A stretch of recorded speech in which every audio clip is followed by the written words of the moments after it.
আচ্ছা, নাহিদ ইসলাম বলছে যে সাবেক যে আওয়ামী লীগ আছে এরা যদি এনসিপিতে যোগ দেয় কোনো সমস্যা নেই, এটা কোনো মুখ্য বিষয় না। বাইরে তোরা কি ভাং খাইছস নাকি নেশা করা শুরু করছস? তোরা এতদিন লড়াই করলে যে আওয়ামী লীগের নিষিদ্ধ করো, এই করো, সেই করো, সেই তোরাই কইতাছস যে সাবেক আওয়ামী লীগ যারা যারা আছে এরা যদি এনসিপিতে জয়েন করে তাহলে এনসিপির লগ হয়ে গেল, আওয়ামী লীগ আর থাকলো না।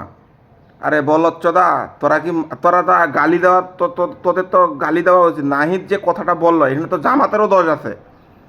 জামাত যে জোট হিসাবে আছে, নাহিদ ইসলাম যে এই কথাটা বলল, এটা কেন ধরলো না? আওয়ামী লীগ যদি তোরা এতদিন তাইলে তোরা কি করলি? এতদিন যে তোরা বললি যে আওয়ামী লীগকে বাদ দাও, আওয়ামী লীগকে নিষিদ্ধ করো, আওয়ামী লীগ হ্যান, আওয়ামী লীগ তেন, তাহলে এখন কেন বলতাছস যে আওয়ামী লীগ চাইলেই এনসিপিতে জয়েন দিতে পারে? মুখ্য বিষয় না, আওয়ামী লীগ সে অতীত, এটা মুখ্য বিষয় না। হ্যাঁ, তোরা কি ভাং খাওয়া শুরু করছস?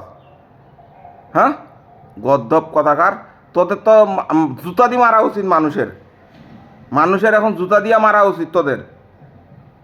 ননসেন্স কথাকার, পাগল ছাগল। তোরা যদি আওয়ামী লীগ আনবি তাহলে এতদিন অভিনয় করলি কেন?